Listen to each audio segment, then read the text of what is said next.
नमस्कार, मैं हूं रमेश भट्ट। भारत ने जब से अपना स्पेस सेक्टर प्राइवेट प्लेयर्स के लिए यानी निजी क्षेत्र के लिए खोला है, कई स्टार्टअप इस ओर आकर्षित हुए हैं। अभी हाल ही में प्रधानमंत्री नरेंद्र मोदी ने मन की बात में एक ऐसी स्टार्टअप का जिक्र किया, गैलेक्स आई करके। किस तरह से वो स्टार्टअप आने वाले समय में भारत की विकास यात्रा में अपना कंट्रीब्यूशन देगा, उसमें सबसे महत्वपूर्ण बात थी अल्मोड़ा के रक्षित भट्ट का होना। मूल रूप से वो अल्मोड़ा के हैं और हमारे साथ बेंगलुरु से जुड़ रहे हैं रक्षित भट्ट, जो को फाउंडर हैं और प्रोडक्ट डेवलपमेंट के हेड हैं गैलेक्स आई में। बहुत बहुत धन्यवाद जुड़ने के लिए रक्षित भट्ट आपका। देवभूमि डायलॉग के मंच में आने के लिए बहुत शुक्रिया। Thank you sir. थोड़ा सा मुझे बताइए आपकी जर्नी कैसी रही, यानी इस स्टार्टअप को शुरू करने में ये जर्नी कैसी रही, इस यात्रा के बारे में थोड़ा बताइए ना।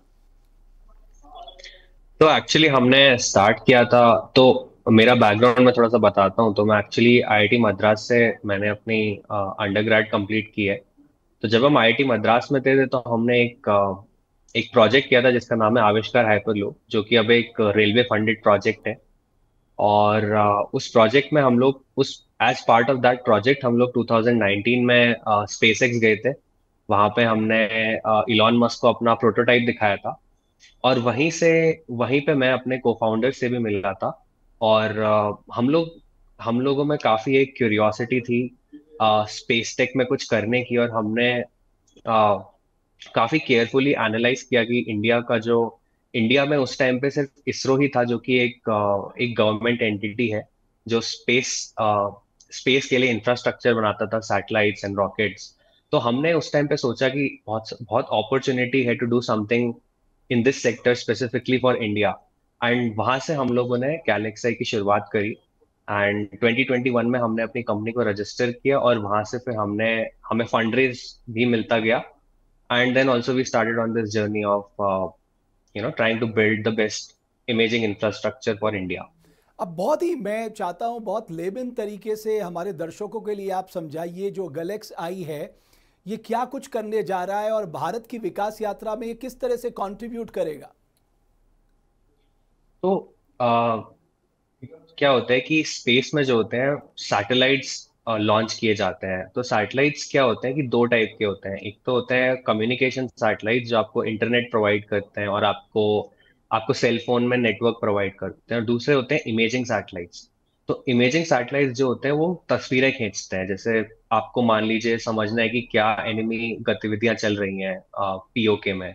तो आप सैटेलाइट का यूज करके वहां की एक तस्वीर क्योंकि आप वहां फिजिकली जा नहीं सकते, तो आप सैटेलाइट्स का यूज करके वहां की एक तस्वीर खींचेंगे। तो अब क्या होता है, जो करंट सैटेलाइट्स हैं वो जब बादल लगे होते हैं या फिर जब रात का समय होता है, वो उस टाइम पे वहां पे तस्वीरें नहीं खींच पाती। तो इस वजह से क्या होता है कि आपको डेटा बहुत कम मिलता है। आपको 10 या 20 दिन में एक एक साफ तस्वीर मिलेगी और तब तक काफी कुछ बदल चुका होता है। पर हमारी जो सैटेलाइट्स हैं ये बादलों के ये टेक्नोलॉजी का यूज करती हैं जिसको हम बोलते हैं सिंथेटिक अपर्चर रेडार। तो ये सेंसर बादलों के आर पार देख सकता है और ये रात को भी देख सकता है। तो अच्छा। इससे क्या होता है, आपको बहुत ज्यादा डेटा अवेलेबल होगा। तो अब आपको हर 2 दिन में या 3 दिन में एक तस्वीर अवेलेबल कराई जाएगी।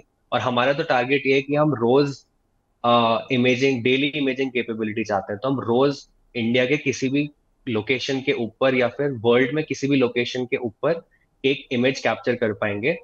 और उसमें कोई क्लाउड्स नहीं होंगे और नाइट टाइम में भी हम इमेज कैप्चर कर सकते हैं। तो आप बहुत इजीली देख सकते हैं, एनालाइज कर सकते हैं कि उस लोकेशन पे क्या एक्टिविटीज चल रही हैं। तो ये जो और इमेज आप वैसे तो बहुत प्लीज जी प्लीज बोलिए। जी, तो वैसे तो जो है कि दो सेक्टर्स, बहुत सारे सेक्टर्स हैं जहाँ पे सैटेलाइट डेटा का यूज होता है आज की डेट में। पर हमारा प्राइमरी फोकस दो सेक्टर्स पे है। एक तो ये है कि जो हमारी इंडियन आर्म्ड फोर्सेस हैं, भले ही वो नेवी हो आर्मी हो, हम चाहते हैं कि हम उनके लिए मॉनिटरिंग करें बॉर्डर्स का और अपने ओशंस का। और उन एनिमी की जो एक्टिविटीज हैं, जो मलेशियस एक्टिविटीज हैं, उनके बारे में हम उनको इंटेलिजेंस प्रोवाइड कर पाए। और दूसरा है कि जो इंडिया का फार्मर है, हम चाहते हैं कि हम उसको प्रोडक्टिविटी बढ़ाने में हेल्प कर सके सैटेलाइट डेटा से इंटेलिजेंस प्रोवाइड करके। थोड़ा सा बता पाएंगे कि अगर एक बात तो समझ में आ गई कि नेशनल सिक्योरिटी में आप लोग एक बड़ी भूमिका निभाने जा रहे हैं, जिस तरह से आपने कहा कि जी बादलों के होने के बावजूद आप इमेजेस खींच सकते हैं और उससे जी रियल इनपुट हमारी सिक्योरिटी एजेंसीज के पास आ सकता है ताकि वो रियल टाइम रिस्पॉन्स भी कर सके जी फार्मर्स को। बिकॉज आप जानते हैं कि भारत एक कृषि प्रधान देश है और बड़ी आबादी आज भी खेती पर निर्भर करती है। जी। आपका काम किस तरह से किसान के जीवन में बदलाव लेके आएगा? ठीक है, तो एक्चुअली क्या होता है कि हम सबको पता है कि आज की डेट में किसानों के पास लोन लेने का और इंश्योरेंस लेने के माध्यम बहुत कम है ना, क्योंकि उनके पास कोई ऐसे कोलैटरल्स नहीं होते जो वो बैंक में जाके ऐसे गिरवी रख सकें लोन लेने के लिए। तो उनके लिए बहुत डिफिकल्टी होती है, और हमने हम्म। देखा भी है कि बहुत सारे फार्मर्स इस वजह से सुसाइड भी कर लेते हैं अगर उनकी क्रॉप्स फेल हो जाती हैं। तो जो बैंक्स होते हैं उनको डेटा चाहिए होता है फार्मर्स को लोन देने के लिए।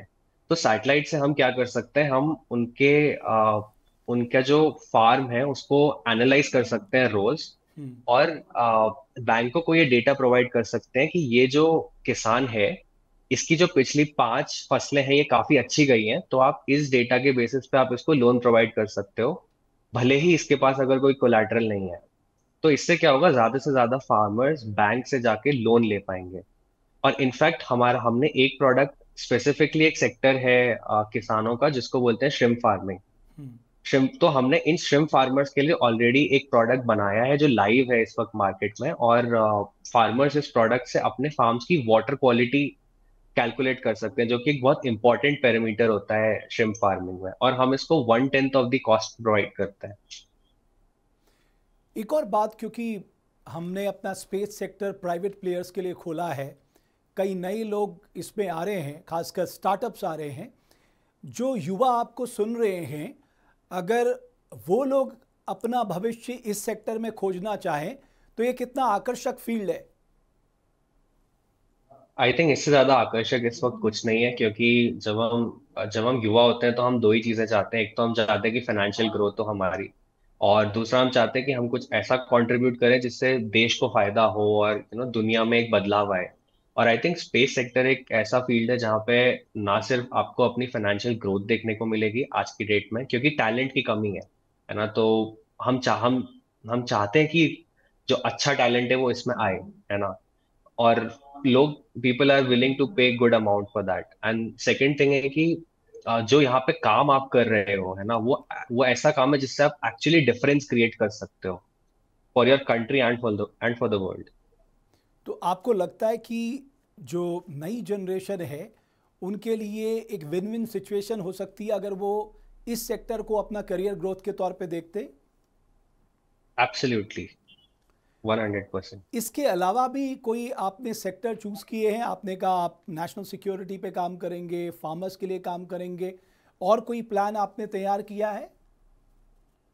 तो आगे जाके हम चाहते हैं कि ग्लोबल वार्मिंग जैसे जो इश्यूज होते हैं, क्लाइमेट चेंज और ग्लोबल वार्मिंग जैसे इश्यूज, इनसे लड़ने के लिए भी सैटेलाइट डेटा काफी यूज हो रहा है वर्ल्ड वाइड। बिल्कुल। तो प्रॉब्लम ये है कि डेटा क्वालिटी एक बहुत बड़ा इशू है। जो और डेटा प्रोवाइडर्स हैं वो काफी डेटा प्रोवाइड करते हैं, बट उनकी क्वालिटी की वजह से क्या होता है कि बहुत सारे आप एप्लीकेशंस नहीं कर पाते, हम्म। आप बहुत सारे एप्लीकेशंस में टैप इन नहीं कर पाते। तो हम चाहते हैं कि हम इतना बढ़िया, इतना हाई रेजोल्यूशन और इतना बढ़िया क्वालिटी डेटा प्रोवाइड करें कि दुनिया भर के जितने भी रिसर्च और एजुकेशनल इंस्टीट्यूट्स हैं ये हमारा डेटा लेकर के ये ग्लोबल स्केल की प्रॉब्लम्स को सॉल्व कर सकें। और आपको लगता है कि जिस तरह की कॉस्ट इफेक्टिवनेस हमने दिखाई है, कम संसाधन में हमने कई टारगेट अचीव किए हैं, हमारे फ्यूचर टारगेट्स बहुत बड़े हैं, चाहे मिशन गगनयान है, चाहे वो एक अंतरिक्ष स्टेशन हमने अंतरिक्ष में स्थापित करना है, वो एक बड़ा हमारे लिए रोड मैप है। तो इससे क्या लगता है कि दुनिया भर के लोगों की नज़र हमारे ऊपर रहेगी, खासकर अगर हम स्पेस एक्सप्लोरेशन की बात करें? आई थिंक दुनिया भर की नजरें हमारे ऊपर ऑलरेडी हैं। चंद्रयान, हमने मंगलयान और चंद्रयान 3 जैसे कॉस्ट इफेक्टिव मिशंस किए हैं, और जो कि काफी डिफिकल्ट थे इन इटसेल्फ, हम्म। अगर आप देखें तो। और अगर आप सैटेलाइट लॉन्चेस की बात करें, राइट, तो ऑलरेडी कंपनीज आ रही हैं इंडिया में से जो काफी cost effective launch services provide कर रही हैं। हमने रिसेंटली देखा भी उनके लॉन्चेस को। और सैटेलाइट्स की अगर बात की जाए तो हम लोग ऑलरेडी जो सैटेलाइट्स बना रहे हैं which that is at a much more that is much more economical than what other people in other countries are building. तो और हमारी जो जो जो हमारी आईटी कैपेबिलिटीज हैं वो भी एक बहुत बड़ा हमको स्ट्रेटेजिक एडवांटेज प्रोवाइड करते हैं, क्योंकि एक बार अगर आपने इंफ्रास्ट्रक्चर क्रिएट कर दिया स्पेस में तो उसके बाद आपको डेटा प्रोसेसिंग और सॉफ्टवेयर डेवलपमेंट कैपेबिलिटीज भी चाहिए होती हैं, और उसमें इंडिया ऑलरेडी लीड कर रहा है। तो आई थिंक हम लोग ऑलरेडी सेंटर पर आ चुके हैं। When it comes to space tech, everyone is looking towards us when it comes to either building data infrastructure or providing softwares and building products on top of it. आजकल बहुत सारे youth जो है वो अपने रोज़गार की तलाश में ज़्यादा रहते हैं और उनके मन में ये सवाल रहता है कि वो कौन सा सेक्टर चुने, इसकी जानकारी नहीं होती। और अगर आज हम ग्लोबल हम्म। स्पेस इकोनॉमी में देखें तो हमारी जो भागीदारी है वो 2 to 3% है, जिसको बढ़ा के हम 10% तक ले जाने जाते हैं 2030 तक। तो क्या आप जी। यूथ को ये कहेंगे कि आप इस सेक्टर को चुनिए, यहाँ पर अपॉर्चुनिटीज़ बहुत ज़्यादा हैं, आपके पास वेल्थ भी है, और जिस तरह के टारगेट हमने फ्यूचरिस्टिक टारगेट रखे तो एक विन विन सिचुएशन हमारे लिए हो सकती है आने वाले समय में? मैं ये तो चाहूंगा ही कि यूथ इस सेक्टर को चुने, पर मैं ये भी चाहूंगा कि यूथ इस सेक्टर में ना सिर्फ इसको एक एम्प्लॉयमेंट के पर्सपेक्टिव से देखे, बट इसको एज एन एंटरप्रेन्योरशिप अपॉर्चुनिटी के पर्सपेक्टिव से भी देखें, क्योंकि एज यू राइटली सेड 2 से 3% हिस्सेदारी है जिसको हम बढ़ा के 10% तक करना चाहते हैं बाय 2030। और अगर हमको वो करना है तो आपको सिर्फ कहीं पे नौकरी करने के बारे में नहीं सोचना पड़ेगा, आपको ये सोचना पड़ेगा कि क्या मैं भी एक इंस्टीट्यूट खोल सकता हूँ, क्या मैं भी एक कंपनी खोल सकता हूँ जो एक्चुअली में लोगों को ना सिर्फ एम्प्लॉयमेंट दे सकती है बल्कि एक रियल बिजनेस क्रिएट कर सकती है इस सेक्टर में। अभी मैं जो अपने इसरो के चीफ हैं सोमनाथ साहब, उनका एक इंटरव्यू देख रहा था जिसमें उन्होंने स्पेशली एलन मस्क का जिक्र किया और उन्होंने कहा कि वो अपने आप में एक बहुत बड़ा आकर्षण है, उनकी आइडियाज़, उनके फ्यूचर प्लान्स, उनकी क्लैरिटी बहुत अलग है। बिकॉज आप उनसे मिले हैं, तो आप थोड़ा बता सकते हैं कि आपका इंटरेक्शन कैसा रहा? I think Elon Musk definitely हम सबके लिए काफी बड़ा इंस्पिरेशन है। और जब हम मिले थे उनसे तो हमारे सीईओ सुयश सिंह ने उनके साथ इंटरेक्ट किया था, और हर टीम को सिर्फ एक क्वेश्चन मिला था उनसे पूछने के लिए। तो हमने उनसे पूछा था कि जब हम मार्स तक जाएंगे तो क्या मून पे we will stop for a tea, which he obviously replied that yes, and now SpaceX is also planning to send men to moon. But jokes aside, हम सब काफी इंस्पायर्ड है उनसे, और उनके जो आइडियाज हैं वो काफी यूनिक है। और ना सिर्फ यूनिक है बल्कि उनके आइडियाज में एक बहुत बड़ी कॉमर्शियल अपॉर्चुनिटी भी होती है। तो वो सिर्फ एम्बिशियस थिंग्स अटेम्प्ट नहीं करते हैं बल्कि उससे अ, पैसे कैसे कमाने हैं इसका बहुत अच्छे से उनको आइडिया होता है। और आई थिंक ये एक चीज हमने उनसे सीखी जब हम उनसे मिले थे, कि आप जो भी कर रहे हो आप एक तो पहले एम्बिशियस टारगेट सेट करो, but at the same time make sure कि जो भी आप एम्बिशन सेट कर रहे हो you know how to monetize it, because that is how आप एक बिजनेस बना सकते हो। एक और रिसर्च में पढ़ रहा था जिसमें ये कहा गया था कि जितना इन्वेस्टमेंट हम इस सेक्टर में कर रहे हैं, ये बहुत ज़्यादा बड़े पैमाने पे हमें रिटर्न दे रहा है, मतलब कई गुना रिटर्न इस सेक्टर से मिल रहा है। जी। नहीं, आई थिंक वो अभी हम लोग ऐसा आई डोंट थिंक कि अभी हम लोग उस फेज में आए हैं जहाँ पे हमको वो रिटर्न्स मिलना स्टार्ट हो गए हैं। आई थिंक थोड़ा टाइम और लगेगा, अभी हम लोग एक इन्वेस्टमेंट हैवी फेज में चल रहे हैं। लेकिन हाँ, मतलब स्पेस सेक्टर में रिटर्न काफी हाई है, क्योंकि जो सर्विसेज आप प्रोवाइड करते हो वो बहुत एक्सपेंसिव है। तो अगर आप लॉन्च कर रहे हो किसी और, जैसे हम देख रहे हैं कि इसरो और कंट्रीज की सैटेलाइट्स ऑलरेडी लॉन्च कर रहा है, 100 से और ज़्यादा ये हम लोग लॉन्चेस ऑलरेडी काफी। लॉन्च कर चुके हैं। हाँ जी, हाँ जी। तो और ये लॉन्चेस बहुत एक्सपेंसिव होते हैं, राइट? तो millions of dollars of revenue एक साथ ले आते हैं हमारी कंट्री के लिए। हम्म। तो जब और जो सैटेलाइट डेटा होता है ये भी काफी एक्सपेंसिव होता है, तो जब हम ये डेटा दुनिया को बेचेंगे और हमारे लॉन्च प्रोवाइडर्स दुनिया भर में देशों की सैटेलाइट्स लॉन्च करेंगे तो वो काफी हैवी रेवेन्यू लेके आएगा कंट्री के लिए। अच्छा, ये जो आपने अपना स्टार्टअप शुरू किया है गैलेक्साई, ये सारे दोस्तों ने मिलके किया है जो मैं मन की बात में सुन रहा था? जी हाँ। तो इस मतलब दोस्ती को एक एंटरप्रेन्योरशिप अपॉर्चुनिटी में आपने बदल लिया। जी हाँ। एक हमको पता था, हम सब हमको एक दूसरे की कमजोरी और ताकत के बारे में पता है, हम काफी अच्छे से कॉम्प्लीमेंट करते हैं और बहुत कॉम्प्लीमेंट्री स्किल सेट्स भी हैं हमारे। और हम किसी तरीके से तो बहुत ज्यादा कॉन्फ्लिक्ट्स आते नहीं, हमको कॉन्फ्लिक्ट रेजोल्यूशन पता है। और हम पहले काम भी कर चुके थे साथ में 2 साल टीम आविष्कार के लिए, तो वो इतनी बड़ी प्रॉब्लम हुई नहीं है। ये मन की बात में जब आपकी प्राइम मिनिस्टर से बात हो रही थी तो वो कैसा लम्हा जी, था? वो तो मतलब अब उसको एक्सप्रेस में नहीं कर सकता, वो तो अभी भी थोड़ा सा अनबिलीवेबल सा ही लगता है, क्योंकि हमको एक दिन पहले ही पता चला कि हम लोग उनसे बात करने वाले हैं। और पूरा दिन बस इसी में चला गया कि हम उनके साथ क्या शेयर करना चाहते हैं। और बहुत सारी चीजें थी शेयर करने के लिए, बट टाइम थोड़ा कम था। तो फिर आपने पार्ट्स तो वाइज डिवाइड किया कि आप ये बताना, आप ये बताना, आप ये बताना, आप ये बताना, ताकि सबको मौका मिले? हाँ, एक तरीके से। और हमको पता था कि हमने उसको काफी रियल रखने की कोशिश की। हम जिस चीज में हमारा एक्सपर्टीज था, हम उसी चीज को उन्हें समझाना चाहते थे। जैसे मैं प्रोडक्ट्स पे काम कर रहा हूँ, तो मैं उनको ये समझाना चाहता था कि हम ये डेटा देश के लिए कैसे कैसे हेल्प करेगा और ये टेक्नोलॉजी क्या है। तो सिमिलरली सुयश हमारा एक्सपीरियंस समझाना चाहते थे। तो आई थिंक वो एक तरीके से फिगर आउट हो गया था, बट काफी प्रेशर वाला सिचुएशन था। जब तक उनका कॉल आया और जब तक उनसे बात हुई, वो काफी एक प्रेशर वाला सिचुएशन था। तो जब वो बातचीत खत्म हुई उसके बाद क्या हुआ? उसके बाद बहुत मन किया सबको बताने का कि ऐसा हो गया है, बट ऑफ कोर्स वो प्रोटोकॉल रहता है कि जब तक वो एपिसोड एयर नहीं हो जाता, आप किसी के साथ शेयर नहीं कर सकते। तो काफी वेट करना पड़ा जब तक एपिसोड एयर नहीं हुआ। तो अच्छा। बहुत टफ था, बहुत एक्साइटमेंट था, बहुत खुशी थी। हम पांचों लोग एक दूसरे के साथ शेयर कर पा रहे थे, बट और किसी के साथ हम शेयर नहीं कर पा रहे थे। हम्म। और अक्षित, बिकॉज मैं उत्तराखंड से बोल रहा हूँ, उत्तराखंड के लोगों के लिए एक डबल खुशी थी क्योंकि आपका मूल अल्मोड़ा होना, फिर बाल मिठाई का जिक्र आ जाना, तो ये हमारे लिए दुगनी हम्म। खुशी थी क्योंकि हमारी बाल मिठाई की भी एक इंटरनेशनल ब्रांडिंग हो रही है।